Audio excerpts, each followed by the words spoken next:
go ahead. All right, so I'm going to go ahead and call this work session to order on AO number 2019-78 regarding tax relief following a disaster caused by a fire to include all real property. Let's go ahead and do introductions, starting with John. John Weddleton. Lee Peterson. Forrest Dunbar. Mike Salatel. Austin Quinn Davidson. Suzanne France. Felix Herrera. Becky Red Pearson, Municipal Attorney. Crystal Kennedy. Sadie Edmondson, legal engineer. All right. And then is there anyone from the departments that's going to be speaking on this? I'm here to basically speak to it if it's helpful, and then we have folks from the assessor's office here to speak to it as well. Okay. Jack and I worked on it together. So. John Wedden, Chief Appraiser. Timothy Hanji, Residential Supervisor. All right. Great.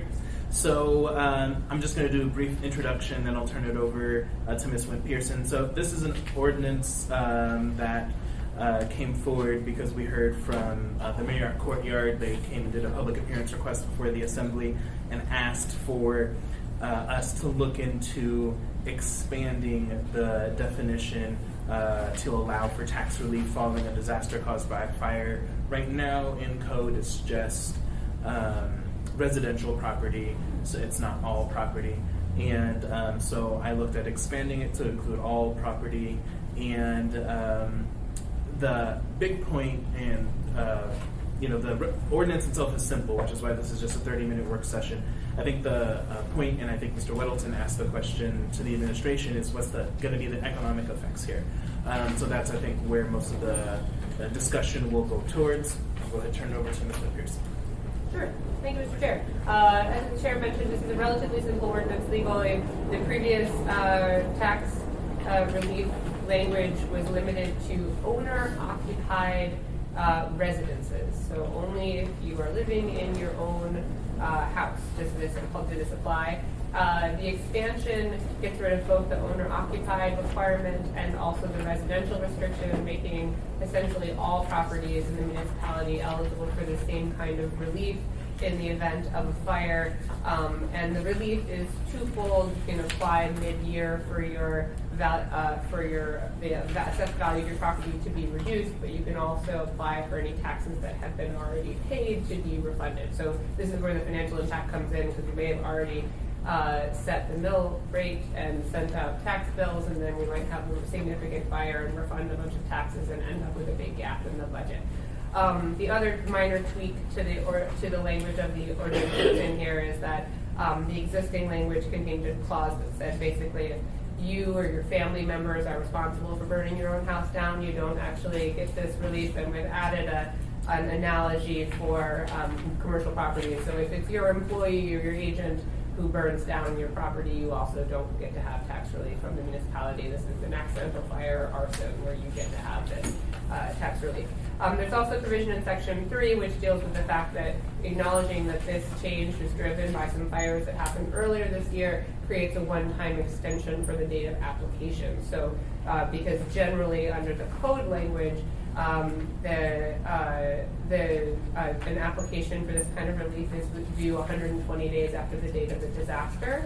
We're already past that window for most of these high-profile fires, so this creates an opportunity for those individuals or those businesses to apply within 30 days of the date of passage of this ordinance this year. So they would, or the 120-day window, whichever is later. So if there's somebody who's still within that 120-day window, they get that 120 days. If it's, for instance, the Marriott, we're already past that window, they get 30 days from the date the ordinance passes to make their application. As to the economic effects, I worked with Jack Adamus on the attached C, and the challenge here with this is that it really is an open question. If we have a California-style wildfire and half of the hillside burns down, this could be a really significant change in the, have a really significant impact on the municipal budget. If that happens, particularly if it happens late in the year when we've already gone through, even we're funding a significant amount of taxes we've already collected. But this year, this is the known expected impact for this year based on the 3 large commercial fires that already, or 4 large commercial fires, no, 3, yeah, Charlie Sushi really well was one. The 3 large commercial fires we know of that happened this year. And I suppose the hillside was an inappropriate example, I realized, because it was mostly residences, which should be covered now. So assume a wildfire that tears through Midtown. Thank you. Mr. Weddleton.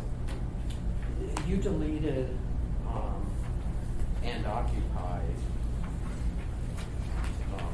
for the residential. So now residential has got to be residential and occupied, right? No. Now it doesn't have to be occupied. It means that, like, if you're a landlord and you own an apartment building, you could still get this So kind of relief. where this change to go through? Where this change to go through, yeah. Currently, it has to be occupied. Currently has to be occupied by the applicant. So why? So you changed that. So you really have two things. One is to move it to commercial, but another big change is it doesn't have to be occupied. Yep. And the rationale for that change is that most commercial property is not owner occupied. So if you actually want to make this reasonably available to commercial properties, the vast majority of commercial property is not owned by the commercial tenant. So it becomes. I got that, but we can Yeah. still say for the residential, you also have to occupy it. Certainly, So you you could gotta you make could it- say it's only residential owner occupied property and non-residential property regardless of the occupant. That's a possible distinction. Thank you, Mr. Weddleton. Mr. Peterson. Thank you, Mr. Chairman. So I guess it might depend on what your definition of occupied is. So, I mean, if they own the property and they're managing the people they're leasing it to or whatever, does that officially meet the definition of occupied? I'm not trying to create a gray area, just kind of question came to mind. I mean, you could ask the assessor's office how they usually treat that. I would assume that if you are renting the property, it is in fact not owner occupied, as that term is generally used legally. Owner occupied, okay. And also, and I don't know if maybe this would be for the budget department, do we have money in fund balance to cover the $123,000? Oh, yeah. Okay. Thank you. Thank you, Mr. Peterson. I would just say maybe not for much longer. Yeah. Even Yeah. after the governor does his thing. Yeah, that's not going to have an immediate impact. Yeah, we just don't want that money next year. Yeah, right. We'll just raise taxes. Ms. LaFrance. Thank you, Mr. Chair. Question for Ms. Peterson. What is the legal definition or interpretation of affiliate? I'm looking at item C3. I think that's a good question, and I think that generally, and it doesn't have a specific definition. I guess it's a clear answer. So it does not have a specific definition. I think that it would be open to interpretation. I was trying to use a word that is commonly used to mean like if it's a business partner or someone who owns a share of the business or someone who is effectively acting for the owner, and broaden that beyond simply someone who has an agency relationship, which is a very specific thing, or someone who is specifically the employee. But it is, I think by intention somewhat gray. There is no specific definition. But so if you're uncomfortable with that grayness, you can certainly take it out. The intent was to try and capture that that broader sense of, it's not specifically your employee or your agent, it's another member of your LLC, and he's in there and burns the building down. That probably also shouldn't qualify you for municipal tax relief. But Thank you, Mr. Chair. Thank you, Ms. LaFrance. Ms. Solotel. Thank you, Mr. Chair. Is the application of this, if there's a mid-year fire, would there be some like prorating for the period of time that you had the full assessed value available and and you were able to access it and use it, and then from the date moving forward? Yes, we currently do. We have a form that is filled out, and on that form, we show proration as the days that it was full and the days that are remaining in the year, and then from the assessments of both of those. Thank you. Thank you, Ms. Solotel. Yes, Mr. Gates. Thanks, Mr. Chair. I had a question about the dollar amount in the C. You looked into the Marriott's fire form. The municipal appraiser had informed me as that the amount to that tax bill for the structure that was burned was about $90,000, and I think that's how much the money Marriott owners. So when I see 123 three other fires in other restaurants, it's the Dagatory and World. 123 seems like a low estimate for how much we might have to refund tax. So is that I'm just curious. I'm just trying to pull up, it's numbers taken from Jack Amos based on the actual tax bill. I think you're right that the vast majority of it is the Marriott because it was a significantly higher value property than the Sea Galley, which was essentially empty and rotting, and the Yakatari Sushi Noodle Wall, which was a smaller inline property. I'm just trying to pull up, he broke it down for me by property, so if you give me a second, I can probably pull up the exact breakdown by property. We have it. Through the chair, the potential loss if 100% destroyed would be about $84,000. So the total taxes of before would be about $130,000, and then after, including the prorations, would be about $46,000. So that's a difference of about $84,000. For which? For Marriott. Yeah, with Jack, sorry, I apologize, through the chair. Jack sent me, the numbers he sent me said that the Marriott, and this is an assumption, his assumption is slightly imperfect because it goes back to the first of the year. Each of these fires were very close to the first of the year, but it would be slightly less than this because we would prorate to the date of the fire. He said that $90,535 would be attributable to the Marriott fire, $7,342 to the Yakatari Sushi World, and $28,704 to the Sea Galley. Total of $123,000. Through the chair, to clear up confusion, that would be the building value, not the total value of the property. Yep. So yeah, you are correct. Because we would still tax the land, right? Because Yes, that's the way it works. So the land tax, land value would still be taxed. Right. Thank you. Mr. Weddleton, then Mr. Constant. One thing, I guess I'd affiliate, to go back to that phrase, because that's something we run into with marijuana too. What is an affiliate for having a caretaker there? It would be really nice if someone found a universally acceptable thing for affiliate, because that their being precise has become fairly critical. The gray area doesn't work. Is there, on the prorating, we don't really see that here. Where is that in code, but we don't see it? Through the chair, that's in portions of the code that we're not changing. We didn't alter in any way the structure of the disaster tax relief as it already functions. All we did was change who's eligible for it. Thank you, Mr. Weddleton. Mr. Constant. Yeah, that question of affiliate, would it include family members? We definitely want to investigate that. And Through the chair, that's actually, in this instance, that's covered by the definition that's already in there. A member of the applicant's household is already a person, so if your son burns down your business, under this, you also don't get to have municipal tax relief. so do we have a sense of how many properties we lose like this every year?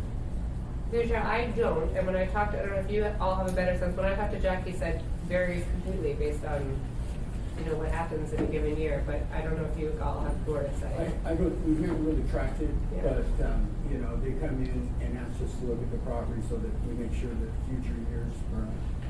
So, another thing I'd like to put in, just so that everybody's aware of it, personal property, like if a hotel were to burn, are they gonna come and ask for, that as well, and how you want to write that in as best as you just thought.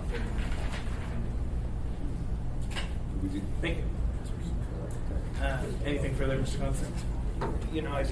As I contemplate this, it accordions out pretty quickly into a lot over time, and it definitely gives me pause.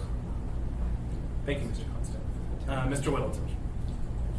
I guess I got two questions now, because when you phrase what about the value of personal property, and I consider that like my inventory, not really personal property, it's business property, but that's a good thought there. That's something to think about here. I mean, if my building burns down, it loses the building, but it loses all the stuff in it too, and that's probably equal to the value of my building. So that's the, what do we do, but we don't do that for a household. They just get the value of their house, not the stuff in it. Because we're not. So there's no equity. Yeah, we're not assessing their interior stuff. And then there's a bigger question, if I could, is Alex here? Yeah. What do we do when the hillside burns down? What do we do? So again, as Becky said through the chair, it's already residential property, Right. which already has this exemption, so. I understand that, but what are you gonna do when it happens? So when it happens, let's say that the worst time, understanding for right after we set the mill rate. So May 30th, Hillside burns down, all of a sudden residential property. How much is residential property tax as opposed to total, which includes commercial? How much is residential? Well, it's, I can say it in terms of the value. Residential is about 21 billion, and commercial is about 10.5. Okay. So let's say it's, and it's the Hillside, and the total number of things is like 90,000 individual properties you have? Yeah, there's 96,000 real property, and then we have about just around 4,600 personal property accounts. And residential that are exempt now with the owner occupancy rule is, the exposure is about just under 50,000 households. That could get the exemption, where it would grow to the 96 plus if personal property was private. So 50,000 right now, residential, is that what I heard you say? Yes. Okay. So say 5,000 burned down, that's 10%. So we'd be looking at, that would be that level. And tax abatement. So So just follow up. So let's say, okay, so anyways, $15 million worth of stuff, because you're gonna prorate it, fire was on August 8th, you're in big trouble. So that happens, one, we got to write checks, where do you get the money? And then two, now we've collected that property tax, the next year, our tax cap is lower, is that correct? To the chair, I can't really speak to how, exactly how the tax cap would function in this regard. But we can certainly explore it. Yeah, that would be good to see. Thank you, Mr. Williams. And where would you get the $10 million? I mean, is that fund balance? Sorry. So, currently, when we think about the fund balance reserved for and what it's there for relative to our AAA bond rating, it's roughly $42 million. So, we come out of that. Thank you, Mr. Middleton. Any further questions on this? Ms. LaFrance. Thank you, Mr. Chair. And I know we had part of this discussion during the earthquake disaster reassessment conversation in the AO, but would someone refresh my memory on how it works when like the repairs are done as far as the properties being reassessed? Does it need to wait until the whole reassessment cycle goes around again, or is there a trigger for going back and changing the value of those properties? Well, let's say that right now, if we have a fire right now, and so they come in and say, hey, this is my house that I own it and I live there, then we would go ahead and process that by going out and inspecting the property. We would look at the fire department's information. We would look at sometimes the insurance company that is insuring the property building. And then if they get contractors' bids and things like that, we put all that information together, and then from that we would make a decision as to the proper adjustment to the property. And then we prorate from that day, and then send it to taxes, and they would send out the money appropriately or not bill them for the second half. But then for the following year, and say the repairs have been completed, does the value go back up then automatically? Yes. Okay, So what we do is, on something like this, we'll put what we call a recheck. Okay. And then later in the year, we'll go back out there and see where that property is in relation to the fire. Got it. Thank you, Mr. Chair. Thank you, Ms. LaFrance. Mr. Constant. So I want to put a fine point on that question. So the thing burns down in March. We've dropped the value, we've refunded, or we haven't charged them yet, so I guess it goes in just May, and we gather the money. The damage is half, but they're diligent builders. They rebuild their house. By October, they're occupied, right? Is there a trigger then that year to reassess that property, or do we have to wait until the next year? It's a great question. That was what I think her she's question asking. was. That's what I was trying to ask. Yeah, no, Mr. Constant. Yeah, no, so we didn't get an answer to her question. That was for sure. The Mr. current Prince. process is, we make the change, we close it at the proration, and then we're going back to that property next year to find out. And so that 3 months that they had finished it and they were living back in a good property, they would So, follow-on question then, would it be feasible to tie a new certificate of occupancy to trigger a new assessment?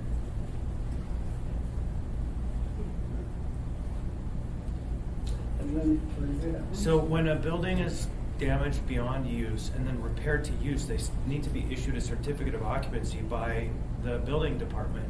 Is it possible that certificate of occupancy could trigger a reassessment of that property in that year if by chance you had all of those things lined up? Currently, we don't have a method that happens. We would have to go in and check it on a periodic basis to see if the property had moved in its occupancy. But we probably could set up a process. My question is more technical. Could the tax division actually do that if it had the information? We can find out. I think there's something about the January 1 date that set the state code. Yeah, but Well, I mean, we're we're talking- diminishing it from the January 1 date, and so maybe we could restore it. But we might need to Right. have another ordinance that says that you're going to turn it back on and it comes back. Or an amendment to this one. Yeah. I don't know. Yeah, thank you, Mr. Constant. So I have a few folks in the queue. I have Ms. Quinn Davidson, Mr. Weddleton, Ms. Zolotel. Thank you, Mr. Chair. Thanks, Chris, for asking that again, because we were over here going, what was the answer? I just want to point out that this, I'm sure you're all thinking this, but this is also related to the earthquake. For instance, I had a bunch of damage. My home, we just had it repaired. We need to have the beauty inspector come out. I think Chris is asking at that point, then would they go through the assessment process again? But it applies now, right? I mean, so it's something to think about.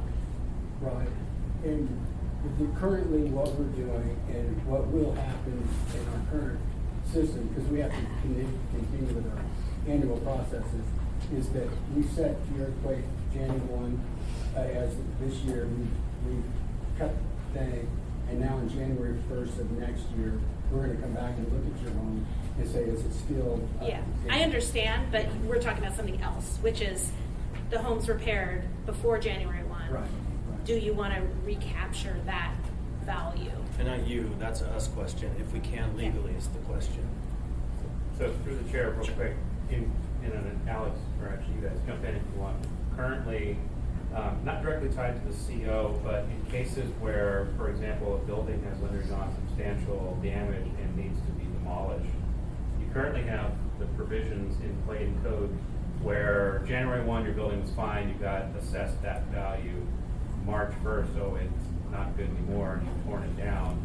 Tax payments are broken into 2 lump sums, and the assessor's office has the ability to prorate that second obligation based on the condition of the building if it has changed since January 1, is my understanding of how they work currently. So there might be a process in place that touches on the examples that both of you have raised in current code. But since we were focused on this ordinance, we haven't really investigated that code provision. But that does exist currently, and it's not tied to a CO, but it is tied to a building that basically shouldn't be standing anymore or isn't standing anymore. Thank you. Mr. Weddleton. So looking at this, for example, disaster caused by fire. So we really don't have a definition. If you have a restaurant and they have a fire in their ventilation system, which happens now, it's pretty exciting. That would be some impact. It could come to you. On the other hand, what we're really looking at here is complete destruction of 3 buildings, which is a little different if you do. So I think the C, I don't know, do you ever deal with that? I mean, what, because commercial doesn't get any relief, but I guess where'd Jody go? I mean, how many commercial fires do they deal with? Because we've opened the door here for any commercial fire coming in for a rebate.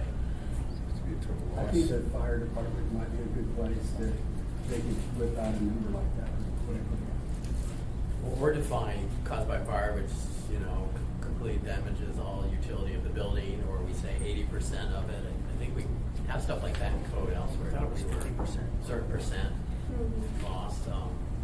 Like to lose your non-conforming rights or something, there's certain cutoffs. Sure, you could certainly do that, yeah, if you wanted to limit it to say only fires where I think it becomes a little harder call for staff to figure out is this building 80% damaged or whatever percentage you put in there, but that certainly would limit it to, because again, as it is drafted, it follows, from state enabling legislation that basically says You can, for anything, destroy, damage, or otherwise reduced in value as a result of the disaster is what we can do. And this, you're right, this would be if you had a fire and burned down your kitchen, then that you could get a reduction for just that portion of your building.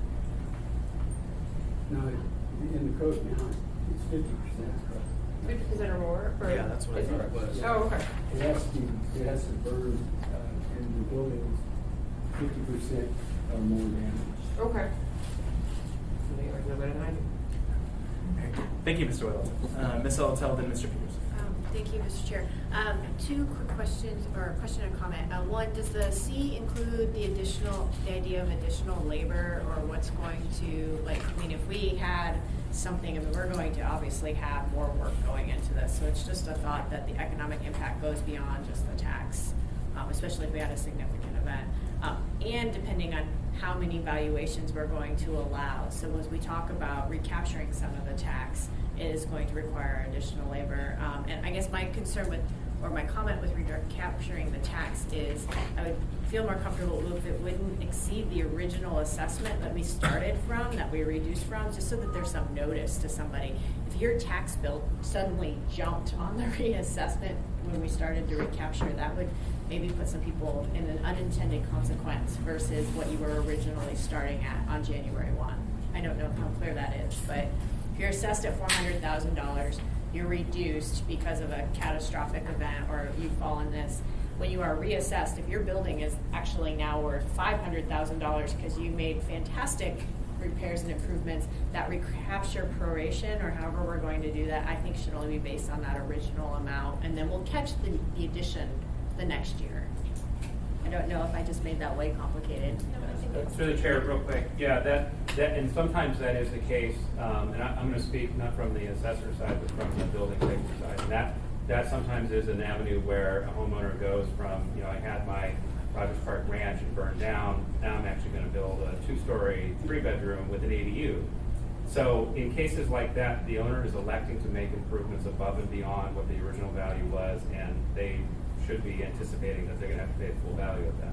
But would that be if we were recapturing it? So if we were kind of turning it back on as we talk about, because otherwise you would not be doing that until the new tax bill year, or the new tax assessment time. Is that fine? Yeah, in the scenario I just described, the new assessed value would not get until the following January. Okay. But the underlying assumption that improvements that are voluntarily made should not be included in assessment, I don't think is accurate. In some cases, there is natural appreciation, and again, this is more their world. There's natural appreciation that's tied to the land value. Don't forget that part is not exempted. So tax bills will potentially increase still year after year, even if it's a like-for-like replacement. But in cases where it goes beyond like-for-like, that's a voluntary choice of the property owner. Thank you, Ms. Salatel. So I have Mr. Peterson and Mr. Constant. Thank you, Mr. Chairman. Oh, sure. Actually, sorry. And Ms. Pearson. I just wanted to quickly answer the first part of your question about the value of employee time used to administer the change. I did query Jack about that, and he said he believed it was negligible based on the number of anticipated applications, but it would not actually be more expensive to administer since we're already doing residential as well. Thank you. Thank you. Mr. Peterson. Okay, and the insurance companies will rate the percent of loss. So it's a total loss, it's 50% loss, 80% loss, whatever it is. And so I think that's where we could get the number to tell whether it qualifies above the 50%. A lot of times we get it from the fire department. Fire department, we get that figure. Yes. Part of their data that they said that the owner submits to us is the fire report from the AFD. Thank you, Mr. Peterson. Okay, thanks. Mr. Constant. Yeah, just back on this idea of the recapture, I want to caution us all to not spend too much time and energy on that, because in the real world, that will be very few cases. It will have to be perfectly timed before beginning construction season. Permits will have to be aligned and achieved, and construction will have to happen in occupancy. In most cases, if that were in August or July or anytime later, it's next year anyways. And so that bandwidth of scenarios is limited at best. So. Thank you, Mr. Constant. So if there's no further questions, if we can try to get amendments in, if you guys have it on this sooner rather than later. That's it. Thanks, guys.